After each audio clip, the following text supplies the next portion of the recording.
श्रीमद्भागवत चतुर्थ स्कंद द्वादश अध्याय। एबेनी पर अहंकारे भेद व्यवस्था विचारे जाबत उपाधि अछई ताबत भेद बुद्धि थाई उपाधि अंते सर्वनाशे तेबे से आत्मा पर कासे। ए आत्मा परम पुरुष जाहार नाही गुण दोष उपाधि भेद भिन्ने दृश्ये ता बिना एकाग्रे प्रकाशे। जेबे दर्पण जला धीरे आपणा प्रतिबिंब धरे एबे निजे सने दिशंती आपणा शरीर अतिथि उपाधि हेतु भिन्न भिन्न ता अवशेष एक चिन्ह शुण पृथु महीपति असंग ब्रह्मे हुए रति। एबेनी मोक्ष मार्ग हेतु भवसागर पार सेतु शुणसु मने हे राजन विवेकहीन जे बाजन ताहार आत्मारति हुए जेबे हे अहंकार बहे मोर द्वारा सुत घर बोली विषये अंधकार। विषया रसे इंद्री रसी मन को आणती आकर्षी इंद्रीक संगे मन रसे निज चेतना बले ध्वंसे एणु विवेक तार नही कुसंग दोष मन मोही। जेसने कूप आदि मूल उद्धरी ओटारई जल तेसन देख विषयादि हरई सर्वमुनि बुद्धि चेतना बले श्रुति रही तार अभावे श्रुति काहि जहार श्रुति हुए नाश ता हृदय ज्ञान अप्रकाश। ज्ञान विनाशे आत्मा हत वेदांते कहंती पंडित शुण नृपति पुरुषर एथुटी काहि नाही पार। विषय सुख भोग लागी हुई आत्मा बद्धे भोगी जे निज हानि न बुझई तार विवेक गुण काहि। अर्थ कामादि धन राय सर्व विनाश उपाय जे नर ज्ञान विद्याहीन ता जीव स्थावर समान जाचिते ब्रह्मरति नुहे सर्व अनाथे भाव हुए एबे हो शुण नृपराण चतुर्वर्गर जे कारण जे धर्म अर्थ काम मोक्ष ए चाष्णी मध्य श्रेय मोक्ष। धर्मादि काम बोली जाहा अनित्य मिथ्या बोली ताहा अनित्य मृत्यु भय पाई एणु ज्ञानिता न भावई। तृतीय वर्ग बोली राय दुर्लभ सेहि ए उपाय मृत्युर भय जही नाही नित्य आनंद रूप बही ए चतुर्वर्ग नुहे तुल्य तुम्भर अर्थ बहु मूल्य। जाहार काल भय अछि ताहार सुख काहि अछि आबर ब्रह्मादि पर्यन्ते ईश्वर मायारे जंत्रिते एहांक श्रेष्ठ केबे नुहे तेणु दंडई जंतुराए आपणे अजिकी अनर्थ राजन बुझ एई मत। स्थावर जंगमादि ठारे देह इंद्रिय अहंकारे प्राण बुद्धिरे जंत्रीकृत एहांक हृदय जे व्यक्त जे अध ऊर्ध्वे छंती पुरी सर्वव्यापक नर हरि जे कुरुक्षेत्र बोली कही जीवन जाने देह बही। ए देह बही अहंकारे जीव परम बुद्धि हरे जीवर प्रभु भगवान प्रणाम करंती चेतन। भो राजा शुण निश्चेत ही से आत्मा रूपे तु ही मुहि ए आदि चराचर मते आत्मा स्वरूपे सर्वभूते जे आत्मा आश्रय जगते शोभा से पाउछि सतते मायारे होइन प्रभेद ज्ञान विवेके ताहा छेद। माया को आत्मा न स्परशे जे सने पवन आकाशे कर्मर मूल ए प्रकृति ताहाकु नाश से करंती से आत्मा सर्वठारे मुक्त लिप्त होई न थाई मुक्त से शुद्ध परम पुरुष तारे शरण बेगे पस। ताहार पद्मपादे भक्ति करी साधुए निस्तरंती सुगम पथ ए कारण अभिघ्ने लभे नारायण। कठोर जोगादि साधन सुगम भक्ति हे राजन से आत्मा आनंद पाइब भक्ति रे भजी वासुदेव। ए भव समुद्र अपार इंद्रिय वर्ग महाघोर ए जल चरणे जे भेड़ा न करी केमंते तरिला। अष्टांग जोग जोगी साधी तरंती जोग भेड़ा बांधी से अति दुखे होंती पार नोहिले भ्रमई अपार। सुगम तरणी उपाय तुम्भकु कही दे बाराए गोविंद अभय पयर जे भजे भेड़ा मध्य सार से पादे कले एक भाव सुखे तरिब भवार्णव से भक्ति जोगे शुद्धा पान मोक्ष को परम कारण। एमंते कहिले विदुर से ज्ञाने ब्रह्मांक कुमर पृथु श्रवणे आत्मगति प्रसन्न चरणे सेवन्ति। तुम्भे दयालु जोगी जन सुभागे तुम्भ दर्शन। जेणु गोविंद कृपा थिला तेणु दर्शन मोर हेला। हरंकु देखाइबा पाई मोहिते अइल गोसाई। मोर संशय जेबा थिला तुम्भ प्रसन्ने दूर हेला। मो काम मनोरथ जेते संपूर्ण करिदेल मते। तुम्भकु कि भावे सेबिबि उत्तम द्रव्य किबा देबी। जे किछि द्रव्य अछि मोर साधुंक उत्तम व्यवहार। सुदया करी साधु जने राजभिभूति तो समने।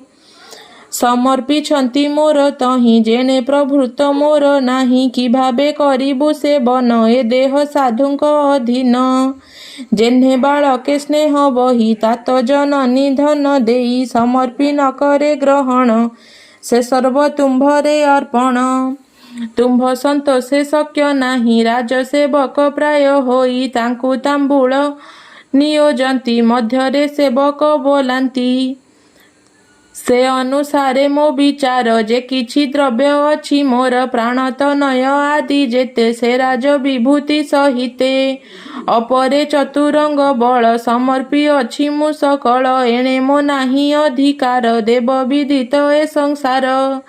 जे विप्र निज धने शांति जीवकु कल्याणे पाळन्ति। ब्रह्मा सर्जणे एहु अन्न भुजन्ति क्षत्रियादि वन्न। ए सर्व जेबे समर्पिबि तेबे मु तोषि न पारिबि। निगम बेता प्रभु गाने मोते संचिल आत्मा ज्ञाने। एकांते देले आत्मपद मोहर नासिल प्रमाद। तुम्भे दयालु जोगेश्वर अधन जने। तुम्भे दयालु जोगेश्वर अधम जने दया कर। अव्यक्त ब्रह्म दृष्टि गते प्रत्यक्ष देखाइले मते। अकाल भाव विनाशिल संसार बंधु निस्तारिल। एमंत महिमा तुम्भर अशेष जीवे दया पर।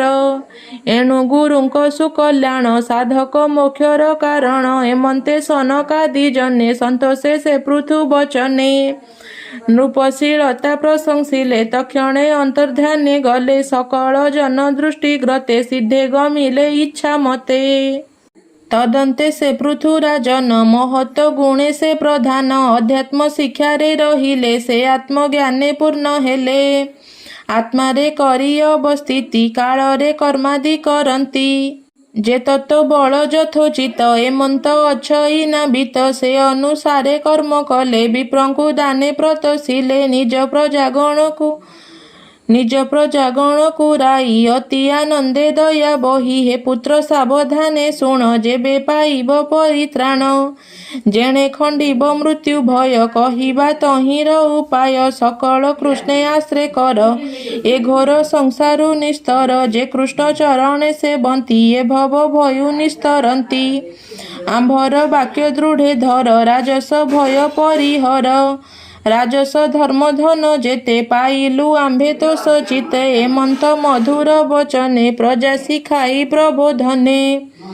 अर्पण करी काम्य फल निवृत्त होइले भूपाल। मु आत्मा प्रकृति रूपर अधर्म कर्म मानकर। आत्मा को एमंत जे मणि गृहे रहिले नृपमणि। संपद पुरी पुरे छन्ति इंद्रिय भोग न इच्छन्ति। छाड़ी सकल अहंकार विषय आदि जे विचार। केउ कर्मरे लिप्त नहि सूर्य किरण प्राय देही। ए रूपे अध्यात्म गोचरे कर्म आचरन्ति संसारे। तांकर अर्चिना में नारी प्रत्यक्ष लक्ष्मी अवतारी। पंचतनय तांक थाड़े पृथु जन्माइले व्यवहारे। विजित असधूम्र केश हर्यक्ष द्रविण वृकेश। ए पंचतनय तांकर नृप समाने शूरवीर। एबे कहिबा हे विदुर राजांक गुण ए प्रचुर। इद्रादि 10 दिग पाळे एहांक सुगुण भूपाळे। से नृप अंगे एके एके ए अवयव आदि जाके। बसिले सुवृत्तिया बरी शुण विदुर हेतु करी। जगत परिपालिबारे जे जन्म लभिले संसारे। मन वचन तोर वृत्ति अति सुंदर गुण कीर्ति। ଏଣୁ ରଞ୍ଜିତ ଜନ ପ୍ରଜା ତେଣୁ ତାହାଙ୍କ ନାମ ରାଜା। ସେ ରାଜା ସୂର୍ଯ୍ୟଙ୍କ ସମାନ ଜାତେ ଯେ ମହି ଦିଅନ୍ତି ଦାନ। କେହି ନ ପାରେ ତେଜ ଧ୍ୱଂସୀ ତେଣୁ ସେ ଅଗ୍ନିର ସରଶ୍ମି। ରଣେ ଦୁର୍ଜୟ ମହାରାଜା ତେଣୁ ମହେନ୍ଦ୍ର ସମ ତେଜା। ସହସ୍ନୁ ଗୁଣେ ସେ ପୃଥିବୀ ଅଭୀଷ୍ଟ ଦାନେ ସ୍ୱର୍ଗ ଛବି। ଜିମୁତ ପ୍ରାୟ ବୃଷ୍ଟି କରେ ପ୍ରଜା ପ୍ରାର୍ଥନେ କାମ ପୁରେ। ପୟୋଧି ପ୍ରାୟ ସେ ଗମ୍ଭୀର ସୁଧୀରେ ଜନକ ବୁଧର। ପୟୋଧି ପ୍ରାୟ ସେ ଗମ୍ଭୀର ସୁଧୀରେ କନକ ଭୂଧର। ଧର୍ମ ସମାନେ ସାକ୍ଷ୍ୟ କରି ଆଶ୍ଚର୍ଯ୍ୟ ହିମବାନ ଗିରି। କୁବେର ତୁଲେ ଧନେଶ୍ୱର ରକ୍ଷଣେ ଯେହ୍ନେ ରତ୍ନାକର। ଗୁଣେ ସକଳ ଜୀବ ପ୍ରାଣ ତେଣୁ ଅତୁଲ୍ୟ ସମୀରଣ।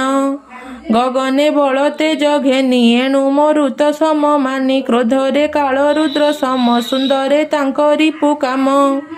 ପ୍ରାକର୍ମେ ସମ ଗଜ ଇନ୍ଦ୍ର ଦୟାରେ ସେମନ ନରେନ୍ଦ୍ର। ପ୍ରଭୁତ ପଣେ ଯେହ୍ନେ ବିଧି ଗୁରୁ ସମାନେ ବ୍ରହ୍ମ ସାଧି। ହରସ ମନେ ଜିତେନ୍ଦ୍ରିୟ ପାଳନେ ଗୋରୁ ବିପ୍ରପ୍ରିୟ। ବିଷ୍ଣୁ ବୈଷ୍ଣବ ଜନ ଠାରେ ସେବନ୍ତି ବିନୟ ଭାବରେ। ସମେ ପ୍ରତୁଲ୍ୟ କେହି ନାହିଁ ସର୍ଜନେ ଦ୍ୱିତି ବ୍ରହ୍ମା ସେହି। ଏ ତିନି ଲୋକେ ତାଙ୍କ ଯଶ ଯେହ୍ନେ ଶ୍ରବଣେ ହରି ରସ।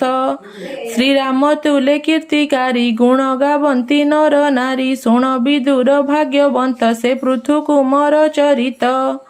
କହଇ ବିପ୍ର ଜଗନ୍ନାଥ ସନ୍ଥ ଚରଣେ ଦେଇ ଚିତ୍ତ। ଇତି ଶ୍ରୀମଦ୍ଭାଗବତେ ମହାପୁରାଣେ ପାରମହଂସ୍ୟାଂ ସଂହିତାୟାଂ ବୈୟାସିକ୍ୟାଂ ଚତୁର୍ଥ ସ୍କନ୍ଧେ ପୃଥୁଚରିତେ ନାମ ଦ୍ୱାଦଶୋऽଧ୍ୟାୟः।